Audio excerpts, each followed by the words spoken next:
പാണ്ഡിത്യത്തിന്റെ ഗരിമയുള്ള യമനി തലേക്കെട്ടും വെളുത്തു പറ്റേ വെട്ടിയ അതേ തടിരോമങ്ങളുമായി ആ ദീർഘകായനായ മനുഷ്യൻ തന്റെ സയ്യിദത്തിന്റെ ഖമീസിന് മുകളിൽ പ്രൗഢമായ കറുത്ത ഗൗൺ അണിഞ്ഞിട്ട് ചാവക്കാട്ട ഗസ്റ്റ് ഹൗസിൽ അധ്യക്ഷ കസേരയിൽ ബാഫക്കി തങ്ങൾ ഇരുന്നു. ഒരു ഭാഗത്ത് ഹിന്ദുക്കൾ ഇരുന്നു, ഒരു ഭാഗത്ത് മുസ്ലിങ്ങൾ ഇരുന്നു. രണ്ടുപേരും ചർച്ച ആരംഭിച്ചു. ഹിന്ദുക്കൾ പറഞ്ഞു, തങ്ങളെ ഞങ്ങൾ റോഡ് കൂടെയാണ് ചെണ്ടൻ മുട്ടുന്നത്, ഈ റോഡ് കൂടെ ആർക്കും പോവാലോ, അതിന് മുസ്ലിങ്ങൾക്ക് എന്താ? മുസ്ലിങ്ങൾ പറഞ്ഞു, തങ്ങളെ ഇവര് ചെണ്ട മുട്ടിയാ ഞങ്ങളുടെ നിസ്കാരം ബാത്തിലാകുകയാണ്. അടിപൊളി മറുപടി കേട്ടാ. ഈമാന്റെ മധുരം കിട്ടിയ നിസ്കാരമാണല്ലോ. ചെണ്ട മുട്ടുന്നത് നമ്മളെങ്ങനെ കേൾക്കും? നിങ്ങളെ നിങ്ങളിടയിലൊന്ന് അണ്ടർലൈൻ ചെയ്താൽ മതി, ഞാൻ അതിലേക്ക് പോകുന്നില്ല. കൈസിനെ കുറിച്ച് പറയാറുണ്ട്. കൈസ് സൂഫി ഒന്നല്ല, ഒരു ഇസ്ലാമിക് ക്ലാസിക്കാണത്. കൈസ് തന്റെ പ്രണയിയായ ലൈലയെ തേടിയിട്ട് ഇങ്ങനെ നായയുടെ ഒപ്പം ഓടുമായിരുന്നു. കുറെ ആൾക്കാർ നിസ്കരിക്കുന്നുണ്ട്, അവരുടെ വായയുടെ മുകളിൽ കൂടെ പോയി. കുറെ കഴിഞ്ഞ് കൈസ് തിരിച്ചു വരുമ്പോ ഇവര് ചോദിച്ചു, എന്തുട്ട് പരിപാടി നിസ്കരിക്കണ മുമ്പ് കൂടെ പോയത്? അപ്പൊ കൈസ് പറഞ്ഞു, ഞാൻ കണ്ടില്ലട്ടോ നിങ്ങൾ നിസ്കരിക്കണം. പിന്നെ ഞങ്ങളുടെ മുമ്പ് കൂടെ അല്ലേ നീ ഓടിയത്? കൈസ് പറഞ്ഞു, സത്യമായിട്ടും ഞങ്ങളെ കണ്ടിട്ടില്ല, എന്റെ മനസ്സിൽ മൊത്തം ലൈലയായിരുന്നു. പക്ഷേ തെറ്റെനിക്കല്ല പറ്റിയത്, നിങ്ങൾക്ക് പറ്റി. എന്താണ്? നിങ്ങൾ എന്നെ കണ്ടില്ലേ നിസ്കരിക്കുമ്പോ? നിസ്കാരം മടക്കിക്കോളി. ഞാൻ ഓടുമ്പോ നിങ്ങളെ കണ്ടിട്ടില്ല, എന്റെ മനസ്സിൽ ലൈലയായിരുന്നു. നിങ്ങൾ ആരാധന ചെയ്യുന്ന ലൈലുണ്ടല്ലോ അള്ളാഹ്, നിങ്ങൾ അള്ളാഹിനെ കണ്ടിട്ടില്ല, നിങ്ങൾ എന്നെയാണ് കണ്ടത്. നിസ്കാരം മടക്കിയട കോപ്പേ എന്ന് പറഞ്ഞു കൈസ്. തന്നെയല്ലേ നമ്മുടെ എന്റെയും കൂടെ നിസ്കാരം നമ്മൾ മാരി നിസ്കരിച്ചിട്ടില്ല വന്നേക്കണ്. ഏതിനെ സിറാത്തുൽ മുസ്തഖീം പഠിച്ചോനെ നമുക്ക് എല്ലാം എത്തിങ്ങാനുള്ള പരിപാടി എന്ന് ആരെ പ്രസംഗിക്കാൻ വയറിൽ മൗലൂബിയാലേ കബീർ വാക്ക് മറ്റൊന്ന് വരുന്നുണ്ടല്ലോ, അന്ന് ഭയങ്കര ആളുണ്ടാവും വലല്ലാല്ല. ഇങ്ങനെയൊക്കെയല്ലേ നമ്മൾ നിസ്കരിക്കണം മുമിനികളെ. നമ്മൾ ഭയങ്കര നിസ്കാരക്കാരല്ലേ നമ്മള്. നമുക്ക് അവിടെ ഈമാന്റെ മധുരം കിട്ടിയേക്കണ്. ഞങ്ങളുടെ ചാവക്കാടുണ്ടല്ല ഒരു മനയൂരേ, ഒരമ്മായിമ തമാശ പറയാറില്ല എന്നാലൊന്ന് പറയാം. അമ്മായിമ നിസ്കരിക്കാൻ രണ്ടു മരുമക്കള് പിന്നിൽ നിൽക്കുന്നുണ്ട്, മൂത്തച്ചി ഇളയച്ചി. അങ്ങനെ പറഞ്ഞ അവിടെ അങ്ങനെ തന്നെയാണോ പറയാ? ജ്യേഷ്ഠന്റെ അഞ്ചിന്റെ ഭാര്യയ്ക്ക് ഇളയച്ചി മൂത്തച്ചി തന്നെയാണോ? ഭാഗ്യം. അപ്പണ്ടല്ല അമ്മായിമ അധികം വിവരമൊന്നുമില്ലെങ്കിലും ഇമാം വന്നു. ഒരു പെണ്ണ് +2 വരെ മാർച്ച് പഠിച്ചതാണ്, ചെറിയ പെണ്ണ്. മൂത്ത പെണ്ണ് 8ാം ക്ലാസ് വരെ പഠിച്ചിട്ടുള്ളൂ. 3 പേരും അങ്ങോട്ടും ഭയങ്കര ഈഗോണെന്ന് എല്ലാവർക്കും അറിയാലോ. അള്ളാഹ് ഒക്കെ ഐക്യത്തിലാക്കട്ടെ. അപ്പൊ നിസ്കാരത്തിനിടയിൽ മാരി നിസ്കരിക്കുമ്പോൾ ഒരു പൂച്ചത അടുക്കളയിലേക്ക് ഇങ്ങനെ പോകണമെന്ന് അമ്മായിമ കണ്ടു. അവിടെ കരിമീൻ പൊരിച്ചു വെച്ചിട്ടുണ്ട് മരുമക്കൾക്ക്. പൂച്ച കടക്കുക തൊട്ടപ്പോൾ നിസ്കാരം സലാം വിട്ടാനും പറ്റില്ല. അപ്പൊ അമ്മായി പറഞ്ഞു, പൂച്ച അടുക്കളയിലേക്ക് പോകുന്നത് അടച്ചിട്ടില്ലേ നിസ്കാരത്തിന്റെ ഇടയിലാണ്. അപ്പൊ മൂത്ത മരുമകൾ പറഞ്ഞു, ഉമ്മ നിസ്കരിക്കുമ്പോഴാണോ വർത്താനം പറയുന്നത്? നിങ്ങളുടെ നിസ്കാരം പോയിട്ടോ. അമ്മായിമാനെ കളിയാക്കാൻ വേണ്ടി പറഞ്ഞതാ. അപ്പം ചെറിയ മരുമകൾ 2 ആൾക്കുട്ട് കൊടുക്കാൻ വേണ്ടി പറഞ്ഞു, അതന്നെയല്ലേ താത്ത, ഞാൻ ഇവിടെ ഉണ്ടാകുന്നത് നിസ്കാരത്തിനിടയിൽ. ഫോർ എക്സാമ്പിൾ അങ്ങനെ സംഭവിച്ചിട്ടൊന്നും ഉണ്ടാവില്ല. ഏകദേശം ഇതേപോലെ തന്നെയാണ് നമ്മുടെ നിസ്കാരം. കൈസ് പറഞ്ഞ മറുപടി പോലെ. ഇപ്പൊ എന്താ ഞാൻ പറഞ്ഞത്? എന്ത് പറഞ്ഞപ്പോഴാണ്? ചാവക്കാട് വിട്ടു നമ്മ പിടിച്ചു തോന്നണ്ട. ബാപ്പയ്ക്ക് തങ്ങള് എന്നോട് പറയാണ്, മുസ്ലിങ്ങളെ നിസ്കരിക്കുമ്പോ ഭയങ്കര ചെണ്ട മുട്ടിയിട്ട് ഞങ്ങളുടെ നിസ്കാരത്തിന് കോൺസെൻട്രേഷൻ പോവാണെന്ന്. അങ്ങനെ അടിവരട്ടുള്ളൂ കേട്ടോ. ശരിക്കൊരു മൂമിനിന് കോൺസെൻട്രേഷൻ പോകാൻ പാടുമോ? എന്നാലും അവരങ്ങനെ പറഞ്ഞു. അസർ ബാങ്ക് വിളങ്ങിയപ്പോഴ് ബാഫയ്ക്ക് തങ്ങൾ ചാടി എഴുന്നേറ്റു. അവ്വൽ വക്തിൽ നിസ്കരിക്കുന്ന മഹാനാ സയ്യിദ് അബ്ദുറഹ്മാൻ ബാഫയ്ക്ക് കൊയിലാണ്ടി കടപ്പുറത്തെ കാറ്റ് കുറുകുന്നത് പോലും യമനിന്റെ സുഗന്ധമാണ്. എഴുന്നേറ്റു. ബാഫയ്ക്ക് തങ്ങൾ യാത്ര ചെയ്യുമ്പോൾ ബാഫയ്ക്ക് തങ്ങളെ കണ്ടോരോ കൈവന്തിച്ച, ബാഫയ്ക്ക് തങ്ങളെ ചിത്രത്തിലല്ല നേരിട്ട് കണ്ടോരോ കൈവന്തിച്ച 2 ആള് 3 ആള്. ഇവിടെ ഒരാളുണ്ട് മാഷാ അല്ലാഹ്. അങ്ങനത്തെ മനുഷ്യന്മാരെ നിങ്ങൾ അതിന്റെ പൊളിറ്റിക്സ് നോക്കണ്ട. അതിലിപ്പോ പല രാഷ്ട്രീയക്കാരും ഉണ്ടാവുമെന്ന് എനിക്കറിയാം. നിങ്ങൾ അതിൽ രാഷ്ട്രീയം ഒന്നും നോക്കണ്ട. ബാഫയ്ക്ക് തങ്ങളെ നമ്മൾ രാഷ്ട്രീയക്കാരനായിട്ടും അല്ല പറയണത്. ഇതിലിപ്പോ കമ്മ്യൂണിസ്റ്റുകാരും കോൺഗ്രസ്സുകാരനും ലീഗുകാരും PDPക്കാരും INLരും ഒക്കെ ഉണ്ട് എന്ന് എനിക്കറിയാം. അതൊക്കെ അറിഞ്ഞിട്ട് തന്നെയാണ് ഞാൻ MLAക്ക് മറുപടി പറഞ്ഞത്. അതെന്റെ സംഘടനാപരമായ ബോധമാണ്. എന്റെ നട്ടലിന്റെ ഈ ഭാഗത്ത് കൂടെ വാഴപ്പിണ്ടി ഒന്നല്ല, നട്ടല്ലായതുകൊണ്ടാണ് ഞാനത് പറഞ്ഞത്. പക്ഷെ ഇപ്പൊ പറഞ്ഞത് ബാപ്പയ്ക്ക് തങ്ങൾ മുസ്ലിം ലീഗുകാരനായതുകൊണ്ടല്ല, അയാൾ തെറ്റിയിരിക്കണ്ട. അയാൾ അദ്ദേഹം വലിയ നിട്ട, ദേഷ്യം തീർക്കണ്ട. ജന്നത്തുൽ മുഅല്ലയിൽ ഖദീജ ബിയുടെ ഖബറിന്റെ അടുത്താണ് സയ്യിദ് അബ്ദുറഹ്മാൻ ബാഫയ്ക്ക് കിടന്നുറങ്ങുന്നത്. നിങ്ങൾക്ക് ആ സംശയം തീരാൻ വേണ്ടി ഒന്നുകൂടി പറയാം. ബാപ്പയ്ക്ക് തങ്ങൾ പറഞ്ഞു, മരണത്തിന്റെ കുറെ മുമ്പേ ഹജ്ജിന് പോകുന്നതിനൊക്കെ പറഞ്ഞു, ഞാന് മരിച്ചാൽ ഇപ്പോ കുറെ ലൈവ് ഉണ്ടല്ലേ, കുറെ കാഫിര്യങ്ങളൊക്കെ എൻ്റെ ജനാസ ഇങ്ങനെ വന്ന് കാണാൻ ഒന്നുമില്ലാതെ വന്ന് കാണൂലേ, ഭയങ്കര വിഷമാണല്ലോ. അപ്പോ കാണാതിരിക്കാൻ വല്ല മാർഗം ഉണ്ടോന്ന് ചോദിച്ചു. ഒപ്പമുള്ളവർ പറഞ്ഞു, നിങ്ങള് കേരളത്തിലെ പൊളിറ്റിക്സിലെ വലിയ നേതാവാ, എല്ലാവരും വരും, കരുണാകരനടക്കം എല്ലാവരും കാണാൻ വരും. അപകടങ്ങളൊന്നും പറഞ്ഞില്ല. പക്ഷേ സയ്യിദ് അബ്ദുറഹ്മാൻ ബാഫക്കിയുടെ ജനാസ ഒരൊറ്റ കാഫർ പോലും കണ്ടില്ല. അതെന്താന്ന് ഞാൻ പിന്നെ പറഞ്ഞുതരാം. കേട്ടാ, അതാണ് ബാഫക്കി തങ്ങൾ. ഹജ്ജിന് പോയിട്ട് വേറൊന്നുകൂടി പറഞ്ഞുതരാം. ആൾ കൂടല്ലവരോട് പറഞ്ഞു, നാളെ നിങ്ങൾ എന്റെ പിന്നിൽ നിന്നിട്ടാണ് നിസ്കരിക്കുക. അപ്പോ കൂടുള്ളവർ പറഞ്ഞു, പിന്നെ ഹറമിൽ നിങ്ങൾ എങ്ങനെ ഇമാമുക്ക? നിങ്ങൾ ഇന്ത്യയിലെ വലിയ നേതാവായിരിക്കും, ഇത് സൗദി അറേബ്യയാണ്, ഹറമിന്റെ കുറെ ഇമാമുമാരുണ്ട്, അവരെന്നെയാണ് ഇമാമ് നിൽക്കുക. ബാഫക്കി തങ്ങൾ പറഞ്ഞു, ഹറമിന്റെ ഇമാമും എന്റെ പിന്നിലാണ് നാളെ നിൽക്കുക. സയ്യിദ് അബ്ദുറഹ്മാൻ ബാഫക്കി. കൂടെയുള്ളവർ ചിരിച്ചു. വിദേശിയായ ഒരാളെങ്ങനെ ഹറമിൽ നിന്ന് ഇമാമത്ത് നിൽക്കും? ലക്ഷക്കണക്കായ ആളുകൾ നാളെ എന്റെ പിന്നിൽ നിന്ന് നിസ്കരിക്കുമെന്ന് ബാഫക്ക്. കരുളായി യതീംഖാനയിൽ തടിച്ചുകൂടിയ മുഅ്മിനെ പിറ്റേന്ന് അതേപോലെ സംഭവിച്ചു. മസ്ജിദുൽ ഹറമിലെ മതാഫില് ഹറമിന്റെ ഇമാമ് ബാഫക്ക് തങ്ങളുടെ പിന്നിൽ നിന്ന് നിസ്കരിച്ചു. ലക്ഷക്കണക്കായ ആളുകൾ നിസ്കരിച്ചു. പക്ഷേ അത് നിസ്കാരത്തിലെ ഇമാമല്ല, ബാഫക്കി വഫാത്തായി. ജനാസക്ക് പിന്നിലല്ലേ ഹറമിന്റെ ഇമാമ് നിൽക്കുക. ആലോചിച്ചു നോക്ക്. അപ്പൊ ഞങ്ങൾ പിറ്റേന്ന് മരിച്ചു. തന്റെ മരണം പോലും മുൻകൂട്ടി പറയാൻ കഴിഞ്ഞ സയ്യിദ് അബ്ദുറഹ്മാൻ ബാഫക്കി നിങ്ങൾ രാഷ്ട്രീയത്തിന്റെ കണ്ണട വെച്ച് കാണണ്ട. ബാഫക്കി നിങ്ങൾ നിസ്കരിക്കാൻ വേണ്ടി എഴുന്നേറ്റു. മൂപ്പര് യാത്ര ചെയ്യുമ്പോഴൊക്കെ ഒരു കിണ്ടി കയ്യിൽ കരുതാറുണ്ട് വെള്ളമെടുക്കാൻ. കിണ്ടി ഒരു കൂജ എന്തോ കോപ്പ എന്തേട്ടെ ഒരു മുസാഫ് എപ്പോഴും ഉണ്ടാവും. അദ്ദേഹത്തിന്റെ അംബാസഡർ കാറിന്റെ പിന്നിലുണ്ടാവും. അതാണ് അബ്ദുറഹ്മാൻ ബാഫക്കി. എഴുന്നേറ്റു. ചാവക്കാട്ടെ ഗസ്റ്റ് ഹൗസിന്റെ പൈപ്പ് തുറന്നു. വെള്ളത്തിന് പകരം കാറ്റാണ് വന്നത്. ഗവൺമെന്റ് ഗസ്റ്റ് ഹൗസ് അല്ലേ, കാറ്റാണ് വന്നത്.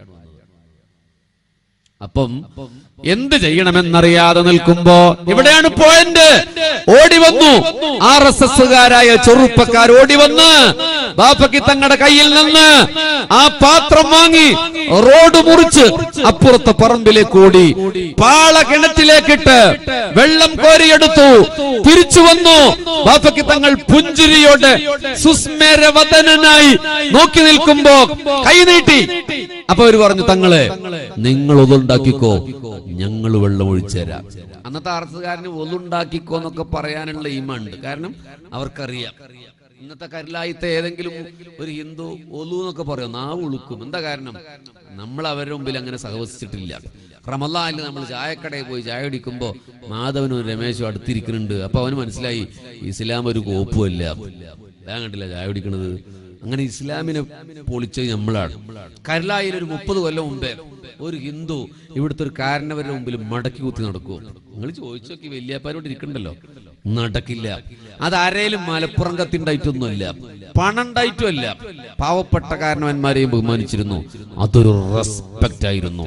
അള്ളാഹു കൊടുക്കുന്നതാണ്, അള്ളാഹു കൊടുക്കുകയാണ്. അവരെ ഭയം ഞാൻ ഇട്ടുകൊടുക്കുമെന്ന് അല്ല പറഞ്ഞതാ. ഇപ്പൊ ആരെയാണ് പേടി? ഇവിടുത്തെ ഏറ്റവും വലിയ മുസ്ലിമിന്റെ മുമ്പിൽ ആർസാരം വന്നിട്ട് എന്തരേ എന്ന് ചോദിക്കും. ഒരു കോപ്പമല്ല. നമ്മളിപ്പോ ഭയങ്കര കാട്ടിക്കൂട്ടിലാണ്. നമ്മൾ ഭയങ്കര പ്രകടനങ്ങളൊക്കെ ഭയങ്കര കാട്ടിക്കൂട്ടിലാണ്. സാധനം കയ്യിലില്ല. ഏത് സാധനം? ബോംബല്ല, ഇവിടെയുള്ള സാധനം കയ്യിലില്ല. അത് അള്ളാഹു കൊടുക്കണതാണ്. നിങ്ങൾ ഈ വല്യപ്പാരോട് ചോദിച്ചു നോക്കി, ഒരു ഹിന്ദു നേർക്ക് നേരെ പോലും വരില്ല ഒരു മുസ്ലിമിന്റെ മുന്നിൽ. ബഹുമാനം അല്ല കൊടുത്ത. ബാഫക്കി തങ്ങളോട് പറയാം, നിങ്ങൾ ഒന്നുണ്ടാക്കിക്കോ, ഞങ്ങൾ വെള്ളം ഒഴിച്ചുതരാം. ആര്? RSSകാരൻ ഒന്നുണ്ടാക്കി. ബാഫക്കി തങ്ങള് ഗസ്റ്റ് ഹൗസിൽ അപ്പുറത്തെ റൂമിൽ ബാഫക്കി നിസ്കരിക്കുകയാണ്. സൂചി വീണാൽ കേൾക്കുന്ന നിശബ്ദത. ഒരാളും മിണ്ടിയില്ല.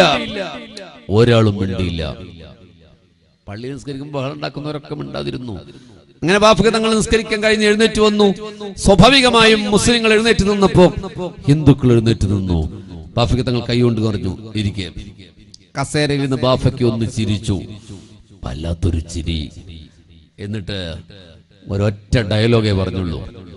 പള്ളിയിൽ നിസ്കരിക്കുമ്പോ പൊതു റോട്ടിലൂടെ ചെണ്ടമുട്ടിപ്പോകാൻ പാടില്ല എന്ന് ഖുർആനിൽ പറഞ്ഞിട്ടില്ല, ഹദീസിൽ പറഞ്ഞിട്ടില്ല. ചെണ്ടമുട്ടിനോട് കുഴപ്പമില്ല, അങ്ങനെ വിധി പറഞ്ഞു. എന്നിട്ട് പറഞ്ഞു, പക്ഷേ നിങ്ങളിൽ നിന്ന് ഞാൻ ആഗ്രഹിക്കുന്നത് മാന്യതയാണ് സഹോദരങ്ങളെ. അത്രേ വയല് പറഞ്ഞു. നമ്മളാണെങ്കിൽ ഗംഭീര പ്രക്ഷോഭം നടത്തുമായിരുന്നു. അവിടെ നിന്ന് എഴുന്നേറ്റു ജനസംഘത്തിന്റെ നേതാവ്, വല്ലാഹി ഇതുണ്ടായത് 1001 രാവിലെ അറബിക്കഥയല്ല, ഞാൻ വരുന്ന തൃശൂർ ജില്ലയിലെ ചാവക്കാട്ടം മണത്തല പള്ളിക്ക് സമീപമുണ്ടായതാ. ആർഎസ്കാരെ എഴുന്നേറ്റ് ബാഫയ്ക്ക് തങ്ങളുടെ മേശപ്പുറത്തിരിക്കുന്ന പ്രവാചക പാരമ്പര്യ പൈതൃകത്തിന്റെ മുദ്ര ചാർത്തിയ യമനി കയ്യിൽ പിടിച്ചിട്ട് പറഞ്ഞു, തങ്ങളുപ്പാപ്പ ഇനി ഞങ്ങൾ മുട്ടിപ്പോക്ക് നടത്തില്ല. അന്ന് നിന്നതാണ് ചാവക്കാട്ടെ മുട്ടിപ്പോക്ക്. Why? What is the reason? ബാഫയ്ക്ക് തങ്ങളുടെ കയ്യിൽ തോക്കുണ്ടായോ? ബാഫയ്ക്ക് തങ്ങളുടെ കയ്യിൽ മലപ്പുറം കത്തിയുണ്ടായോ? ഇല്ല. ബാഫയ്ക്ക് തങ്ങളുടെ പൊളിറ്റിക്കൽ പവർ കൊണ്ടാണെന്ന് തെറ്റിദ്ധരിച്ചോ? അല്ല. നിങ്ങളാണ് ഉന്നതർ, നിങ്ങൾ മുഅ്മിനീങ്ങളാണെങ്കിൽ എന്ന് പരിശുദ്ധ ഖുർആനിൽ ഖാല അല്ലാഹു അസ്സ വജൽ. അതാണ് മുസ്ലിമേ നഷ്ടപ്പെട്ടത്. അല്ലാഹുവിനെയും റസൂലിനെയുമാണ് നമുക്ക് നഷ്ടപ്പെട്ടിട്ടുള്ളത്. 10:22 5 മിനിറ്റ് കൂടി പറഞ്ഞ് ഞങ്ങൾ ഇരിക്കോ? 5 മിനിറ്റ് കൂടി പറഞ്ഞിരിക്കോ? പറ. എന്നാലും സുബി വരെ പറയട്ടെ. ആംബുലൻസ് വിളിച്ചു. ആംബുലൻസ് നിങ്ങളെ കൊണ്ടുപോകാനല്ല, എന്നെ കൊണ്ടുപോകാൻ. കമ്മിറ്റി അനുവാദം തരും. 5 മിനിറ്റ് കൂടി പറയാം. 10 മണി വരെ പറയാൻ 5 മിനിറ്റ് 10 മണി വരെ പറയാൻ 10:22 ആയിരിക്കും. ബുദ്ധിമുട്ടുണ്ടാവും. നല്ല തിരക്കുള്ളവരൊന്നും എഴുന്നേറ്റ് പോയിക്കോളൂ കേട്ടോ. 10 മിനിറ്റിൽ ഞാൻ കൂടില്ല. 10 മിനിറ്റിൽ കൂടുകയല്ല, മൈക്ക് ഓഫ് ആയിക്കോളും. പറയട്ടെ. ഇതാണ് പോയിന്റ്. ഉമ്മിനികളെ ഒരു സംഭവം കൂടി ഞാൻ പറയാം. യൂട്യൂബിൽ വൈറലായതാണ്, മുമ്പ് പ്രസംഗിച്ചിരുന്നാലും. മലപ്പുറം ജില്ലയിലെ മലപ്പുറത്തേരല്ലേ ഒരു ഗ്രാമത്തില് ഒരു പള്ളിയുടെ മുകളിലേക്ക് ഒരു ഹിന്ദുവിന്റെ വീട്ടിൽ നിന്ന് ഒരു തെങ്ങ് ഇങ്ങനെ ചെരിഞ്ഞു നിൽക്കുകയാണ്. അതൊന്നിങ്ങനെ തേങ്ങ വീണ് പള്ളിയുടെ ഓട് ഇടക്കിടക്ക് പൊട്ടും, കമ്മിറ്റിക്കാർ മാറ്റും, പിന്നെയും വീഴും, പിന്നെയും പൊട്ടും, പിന്നെയും മാറ്റും. കുറെ ആയപ്പോ കുറച്ച് ചെറുപ്പക്കാർ മുമ്പിൽ ഉണ്ടാവുമല്ലോ. ആ ദേവകിയോട് പോയി പറഞ്ഞു, തെങ്ങ് മുറിക്ക്, ഞങ്ങളുടെ പള്ളിയുടെ ഓടാ പോണം. ഇന്നത്തെ അല്ല, കുറെ കാലം മുമ്പാ. പൈസക്ക് ഭയങ്കര വിഷമുള്ള കാല. അപ്പൊ ദേവകിക്ക് മുറിക്കണമെന്നുണ്ടെങ്കിലും മകനോട് ആൾക്കാർ പറഞ്ഞു മുറിക്കണ്ട. അവരാരാ? അങ്ങനെ അതൊരു കമ്മ്യൂണൽ ക്ലാഷായി, വഴക്കായി, വക്കാണമായി. രണ്ടു ഭാഗത്തും ആളുകൾ തടിച്ചുകൂടി. സുബഹിസ്കരിക്കാൻ പള്ളിയിൽ ആളില്ലെങ്കിലും പ്രശ്നം ഉണ്ടാക്കാൻ ആളുണ്ടാവും. അതാണ്. നാളെ നിങ്ങൾ ഇവിടെ ഒരു സമരം നടത്തണമെന്ന് പറഞ്ഞു നോക്കാണ്. നാളെ മഗ്‌രിബിക്ക് NRCക്ക് ഒരു സമരമുണ്ട്, യുവാക്കളെ വരൂ എന്ന് പറഞ്ഞാൽ എല്ലാവരും ഉണ്ടാവും. നാളെ സുബഹിക്ക് അള്ളാഹ്ക്ക് വേണ്ടി ഒന്ന് നിസ്കരിക്കാൻ എല്ലാവരും വരി പറഞ്ഞു നോക്കാടി എന്നുള്ള സഫ് തന്നെ ഉണ്ടാവുള്ളൂ. വയലൻസ് നമുക്ക് ഭയങ്കര പ്രാധാന്യം. അടിസ്ഥാനപരമായ കാര്യം മറന്നു പോവുക. അല്ല, നമ്മൾ ഒരം കുറക്കൊന്നല്ല, പ്രക്ഷോഭത്തിന്റെ ഒരം കുറക്കൊന്നല്ല. ഒരം കൂടണമെങ്കിൽ അള്ളാഹ് ആദ്യം വേണം, അല്ലെങ്കിൽ ഒരം കൊണ്ടൊരു കാര്യം ഉണ്ടാവില്ല. അത്രേ ഞാൻ പറയണുള്ളൂ, അതിലപ്പുറങ്ങൾ വായിക്കണ്ട. അപ്പോ എന്തുണ്ടായി? ആകെ പ്രശ്നമായി, അങ്ങ് തമ്മിത്തല്ലാകുന്നൊരവസ്ഥയായി. ആരോട് നല്ല മനുഷ്യൻ പറഞ്ഞു നമുക്ക് പാണക്കാട്ടേക്ക് പോകാം, അവിടെയും പൊളിറ്റിക്കലായി കാണണ്ട. ശിഹാബ് തങ്ങളുടെ അടുത്തേക്ക് രണ്ടുപേരും പോയി. കഥ പറഞ്ഞൊഴുകുന്ന കടലുണ്ടി പുഴയുടെ തീരത്ത് സ്നേഹവസന്തത്തിന്റെ പൂമരത്തണല് മശ്ഹൂർ വെച്ച കൊടപ്പനക്കല തറവാട്ടിലെ രാജപ്രതാപിയായ PMS പൂക്കോയ തങ്ങളുടെ പൊന്നുമോൻ സയ്യിദ് മുഹമ്മദ് അലി ശിഹാബ് തങ്ങളുടെ അരികിൽ പോയി. ഹിന്ദുക്കളുണ്ട്, മുസ്ലിങ്ങളുണ്ട്. മുസ്ലിങ്ങൾ പറഞ്ഞു, തങ്ങളെ പള്ളിയുടെ ഓട് മാറ്റി പൈസ പോയി, തങ്ങളെ തെങ്ങ് മുറിക്കണമെന്നാണ് ഞങ്ങളുടെ വാദം. അവര് മുറിച്ചില്ലെങ്കിൽ ഞങ്ങൾ മുറിക്കും തങ്ങളെ. തങ്ങൾ ചിരിച്ചു. എപ്പോഴും ഏത് പ്രക്ഷുബ്ധാവസ്ഥയിലും ചിരിക്കുന്നത് പോലെ ചിരിച്ചു. ഹിന്ദുക്കളോട് ചോദിച്ചു, നിങ്ങൾക്ക് എന്താ പറയാനുള്ളത്? തങ്ങളുപ്പാപ്പ, ആദ്യം ഞങ്ങൾ തെങ്ങ് മുറിക്കണം എന്നാണ് കരുതിയത്, പക്ഷെ ഇപ്പത് സമുദായം ഏറ്റെടുത്തു, ഇനി മുറിക്കാൻ പറ്റൂല എന്നാണ് ഞങ്ങളുടെ നിലപാട്. ശിഹാബ് തങ്ങളുടെ മുഖത്തൊരു പുഞ്ചിരി.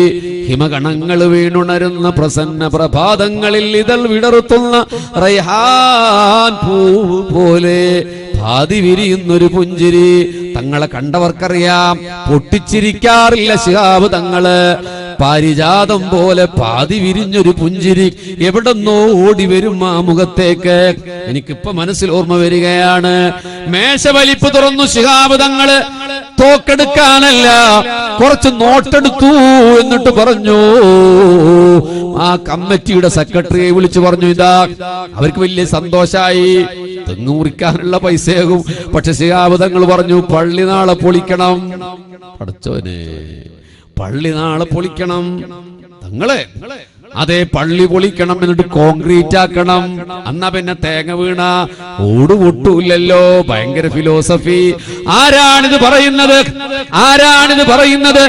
ഈ ആകാശത്തിന് കീഴ് ഇന്ത്യയിൽ ഏറ്റവും കൂടുതൽ പള്ളിക്ക് തറക്കല്ലിട്ട ഒരു മനുഷ്യന് ലിംക ബുക്ക് ഓഫ് റെക്കോർഡ് വേണ്ട, Asia book of record, Guinness book of record, അങ്ങനെ ഒരു റെക്കോർഡ് ഗിന്നസ് ബുക്കിലില്ല. അത് രേഖപ്പെടുത്തിയിരുന്നുവെങ്കിൽ ഏറ്റവും കൂടുതൽ പള്ളിക്ക് ശിലപാകിയ തറക്കല്ലിട്ട മനുഷ്യനാരാണെന്ന് ചരിത്രം വിളിക്കുമെങ്കിൽ അത് പാണക്കാട്ട് പൂക്കോയ തങ്ങളുടെ മകൻ സയ്യിദ് മുഹമ്മദ് അലി ശിഹാബ് തങ്ങളാകും. ആ തങ്ങൾ പറയാണ്, പള്ളി പൊളിക്കണം, കോൺക്രീറ്റ് ആക്കണം. പിന്നെ മറുചോദ്യമില്ല. പാണക്കാട്ട് സുപ്രീം കോടതിയുടെ വിധി വന്നു. പിന്നെ അവർക്ക് ചോദ്യമില്ല. അവര് തൃപ്തിയായി ഹിന്ദുക്കളോട് പറഞ്ഞു, കുറച്ച് നോട്ടെടുത്തിട്ട് ദേവകിയുടെ മകന്റെ കൈ കൊടുത്തു, പറഞ്ഞു, വെച്ചോളൂ തങ്ങളെ, ഇത് നിങ്ങൾക്ക്, ഇത് ഐശ്വര്യത്തിനാണ്, വെച്ചോളൂ. അങ്ങോട്ട് ദേഷ്യപ്പെട്ടു പോയവർ, അങ്ങോട്ട് തമ്മിത്തല്ലിപ്പോയവർ, ഒരു ഗ്രാമത്തെ ആകെ പ്രക്ഷുബ്ധതയിൽ നിർത്തിയവർ തിരിച്ചു ശാന്തതയോടെ മടങ്ങുകയാണ്. ദേവകിയുടെ വീട്ടിലേക്ക് ജീപ്പ് തിരിച്ചു വന്നു. ആ വീടിന്റെ ഉള്ളില് RSSന്റെ പ്രാദേശിക നേതാക്കന്മാരിയ്ക്കുന്നുണ്ട്. പാണക്കാട്ട് തങ്ങൾ തെങ്ങ് മുറിക്കാൻ പറഞ്ഞാല് അന്ന് രാത്രി പന്തം കൊളുത്തി പ്രകടനം നടത്താൻ വണ്ടി അവിടെ വന്നു നിന്നു. ദേവകി വീട്ടിന്റെ ഉള്ളിൽ നിന്ന് മുറ്റത്തേക്ക് ഇറങ്ങി മകനോട് ചോദിച്ചു, മോനെ, എന്താടാ പാണക്കാട്ട് തങ്ങൾ പറഞ്ഞത്? അവന് മിണ്ടണില്ല. രണ്ടാമതും മൂന്നാമതും ചോദിച്ചപ്പോ അവന്റെ കണ്ണു നിറഞ്ഞു. അമ്മ ഭയന്നു, എന്തു പറ്റി മോനെ? അപ്പൊ കീശയിലേക്ക് കൈയിട്ടിട്ട് പൈസ എടുത്ത് അമ്മയുടെ കയ്യിൽ വെച്ചു കൊടുത്ത് ദേവകിയുടെ മകൻ പറയുകയാണ്, അമ്മേ, തെങ്ങ് മുറിക്കണ്ടാന്നാണ് പാണക്കാട്ട് തങ്ങൾ പറഞ്ഞത്. മുസ്ലിങ്ങളോട് പള്ളി പൊളിക്കാൻ പറഞ്ഞു അമ്മേ, ഇത് കയ്യിൽ വെക്കാൻ പറഞ്ഞു അമ്മേ, ഇത് ഐശ്വര്യത്തിന്റെ പൈസയാണത്രേ. അത് കേട്ടിട്ട് ദേവകിക്ക് മനസ്സ് പൊട്ടി. മുസ്ലിങ്ങളുടെ നേതാവ് പള്ളി പൊളിക്കാനാ പറഞ്ഞത്. ഉള്ളിലേക്ക് ഓടിക്കയറിയ ദേവകി മുഷിഞ്ഞ തോർത്തുമുണ്ട് തോളിലേക്ക് ഇട്ടിട്ട് ഇറങ്ങി വന്നു പറഞ്ഞു മകനോട്, വണ്ടി തിരിക്കടാ, എനിക്കിപ്പോ പോകണം പാണക്കാട്ടേക്ക്, എനിക്കിപ്പോ കാണണം ശിഹാബ് തങ്ങള്, വണ്ടി തിരിക്ക് പാണക്കാട്ടേക്ക്.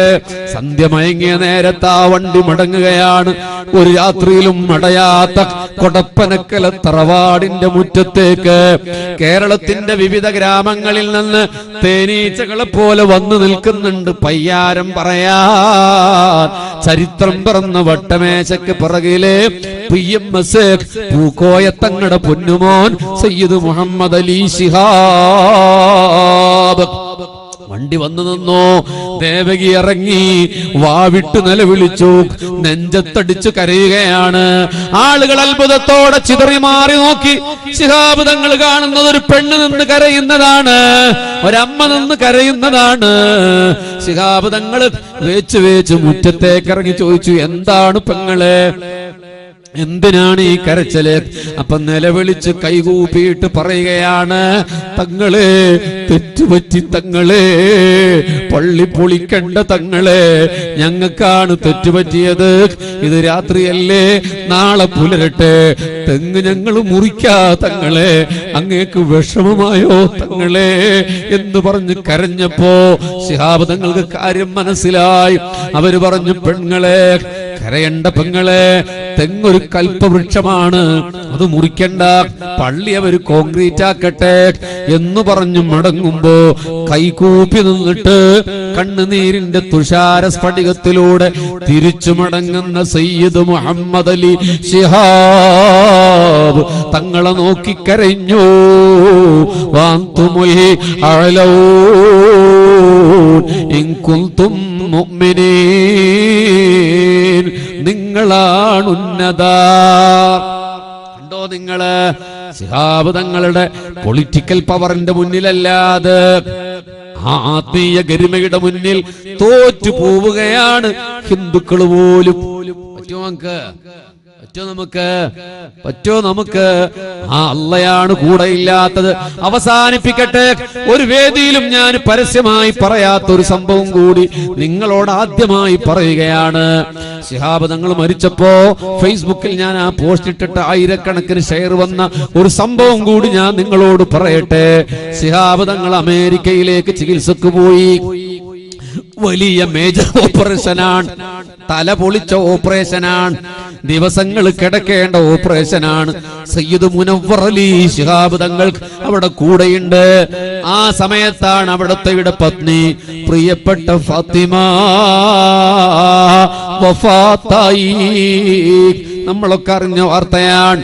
ഏത് പാതിരാവിലും എവിടെ നിന്നൊക്കെയോ വന്ന് കയറി പോകുന്ന ശിഹാബ് തങ്ങളെ സ്വീകരിക്കാൻ ഉറങ്ങാതെ കാവലിരുന്ന ഫാത്തിമ ബീവി പുലരും മുമ്പേ, വെട്ടം വീഴുന്നതിന് മുമ്പ് തന്റെ ബെൻസുകാരിൽ ജനസമുദായത്തിന്റെ വേദനയൊപ്പാൻ വേണ്ടി ആലപ്പുഴയിലേക്ക്, കാസർഗോട്ടേക്ക്, പാലക്കാട്ടേക്ക്, കരുളായിലേക്ക്, വയനാട്ടിലേക്ക് വണ്ടി കയറി പോകുന്ന ശിഹാബ് തങ്ങൾ പാതിരയാകുമ്പോഴാണ് മടങ്ങി വരിക. അപ്പോഴും ഒരു പൊതുവേദിയിൽ പോലും മുഖം കാണിക്കാത്ത സയ്യിദ ഷരീഫ ഫാത്തിമ, അവരാണ് പ്രാണപ്രേയസി. ആ സ്ത്രീയാണ് മരിച്ചുപോയത്, ആ മഹദിയാണ് വഫാത്തായത്. പക്ഷെ അത് ശിഹാബ് തങ്ങളോട് പറഞ്ഞില്ല. മകൻ മുനവ്വർ അലി തങ്ങൾ അറിഞ്ഞു. എങ്ങനെയാണ് ഉപ്പയോട് പറയുക? ഒബ്സർവേഷനിലാണ് ഉപ്പ. മേജർ സർജറിയാണ് കഴിഞ്ഞിട്ടുള്ളത്. ഒരു ചെറിയ ആഘാതം പോലും സംഭവിച്ചാൽ മസ്തിഷ്ക സ്രാവമുണ്ടാകും, ബ്ലഡ് പ്രവഹിക്കും, ചിലപ്പോൾ അറിയിച്ചില്ല. ശിഹാബ് തങ്ങൾ മടങ്ങി വരികയാണ്. വഫാത്തായി ദിവസങ്ങൾ പിന്നിട്ടു, അറിഞ്ഞിട്ടില്ല. കരിപ്പൂർ വിമാനമിറങ്ങി. സകല നേതാക്കന്മാരും സ്വീകരിച്ചു തങ്ങളുടെ പൊന്നോമന നേതാവിനെ. പക്ഷെ ആർക്കും ധൈര്യമില്ല പറയാൻ. വണ്ടി കരിപ്പൂരിൽ നിന്ന് പാണക്കാട്ടേക്ക് എത്തി. ആരാണൊന്ന് പറയുക? ശിഹാബ് തങ്ങൾ ഇപ്പൊ വണ്ടിയിൽ നിന്നിറങ്ങും, ആളുകളോട് സലാം പറഞ്ഞ് കോലായത്ത് കയറും, പിന്നെയും അടുപ്പമുള്ള ഒരു സിറ്റ് ഔട്ട് വരെ എത്തും.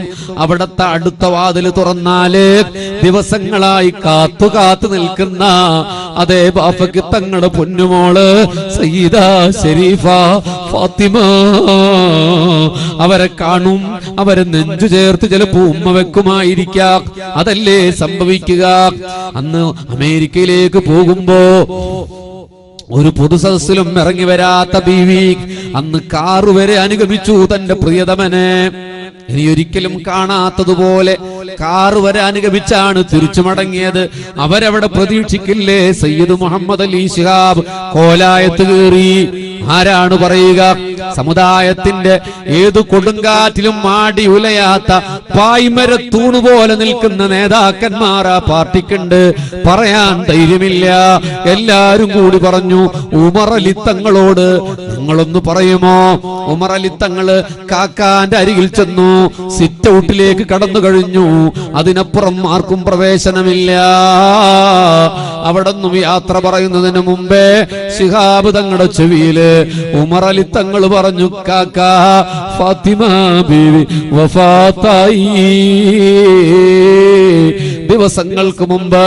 സഹോദരന്മാരെ, സഹോദരിമാരെ, നമ്മളാണെങ്കിൽ എന്താണ് അനുഭവം ഉണ്ടാവുക?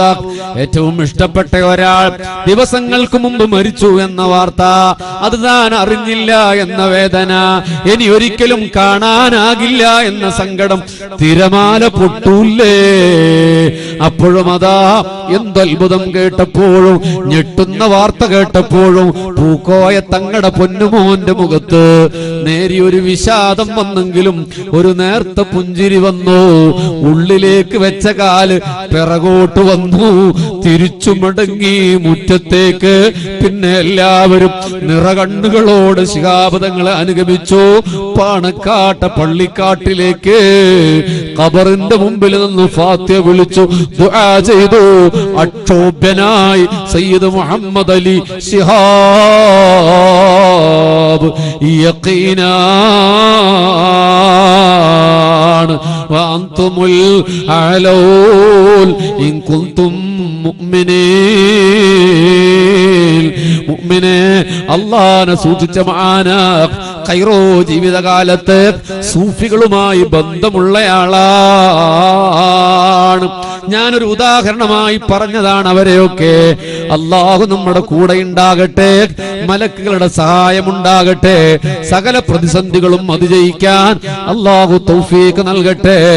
നിങ്ങൾ അള്ളാഹുവിന് വേണ്ടിയിട്ട് എല്ലാ രാത്രിയിലും ചൊല്ലിക്കോളൂ, ലാ ഇലാഹ ഇല്ലല്ലാഹ് അൽ മൗജൂദു ബികുല്ലി സമാൻ, ലാ ഇലാഹ ഇല്ലല്ലാഹ് അൽ മഅബൂദു ബികുല്ലി മകാൻ, ലാ ഇലാഹ ഇല്ലല്ലാഹ് അൽ മഅറൂഫു ബികുല്ലി ലിസാൻ, ലാ ഇലാഹ ഇല്ലല്ലാഹ് അൽ മദ്കൂറു ബികുല്ലി ലിസാൻ, ലാ ഇലാഹ ഇല്ലല്ലാഹ് കുല്ല യൗമിൻ ഹുവ ഫീ ശഅൻ, ലാ ഇലാഹ ഇല്ലല്ലാഹ് അൽ അമാനുൽ അമാൻ, ലാ ഇലാഹ ഇല്ലല്ലാഹ് അൽ അമാനുൽ അമാൻ മിൻ സവാലിൽ ഈമാൻ വമിൻ ളുൽമിസ് സുൽത്താൻ വമിൻ ശർരിശ് ശൈത്താൻ യാ ഖദീമൽ ഇഹ്സാൻ ലാ യഖ്റുജു മിനദ് ദുനിയാ ഇല്ലാ ബിൽ ഈമാൻ ഖാല റസൂലുള്ളാഹ്. ഈ രാത്രിയിൽ എനിക്ക് നിങ്ങൾക്ക് നൽകാനുള്ള ഏറ്റവും വലിയ സമ്മാനം അതാണ്. കാണാതെ പഠിക്കാൻ പറ്റുമെന്ന് എനിക്കറിയില്ല, യൂട്യൂബിൽ സെർച്ച് ചെയ്താൽ കിട്ടും. അല്ലെങ്കിൽ ആണുങ്ങളൊക്കെ വാട്സപ്പ് ഫേസ്ബുക്ക് ഉപയോഗിക്കുന്നവരല്ലേ, മെസ്സഞ്ചറിൽ വന്ന് നമുക്കത് അയച്ചു തരാം. ഇത് നിങ്ങൾ മരണം വരെ ചൊല്ലി. ഇജാസത്ത് തരാൻ ഞാൻ വലിയൊന്നുമല്ല, ഒരു മണ്ണാങ്കട്ടിയല്ല. പക്ഷെ ഇതൊരു പവറാണ്, സ്പിരിച്വൽ പവറാണ്. ഒരു വിശാലമായ വിഷയത്തെ ഞാൻ ബ്രീഫാക്കി. എൻ്റെ സമയപരിധി കഴിഞ്ഞിട്ട് ഞാൻ പറഞ്ഞുകൊണ്ടേയിരുന്നു. ഈ വലിയ സദസ്സും നിങ്ങൾ എഴുന്നേറ്റ് പോകാത്ത കണ്ടു പറഞ്ഞു. അള്ളാഹു കബൂലാക്കട്ടെ.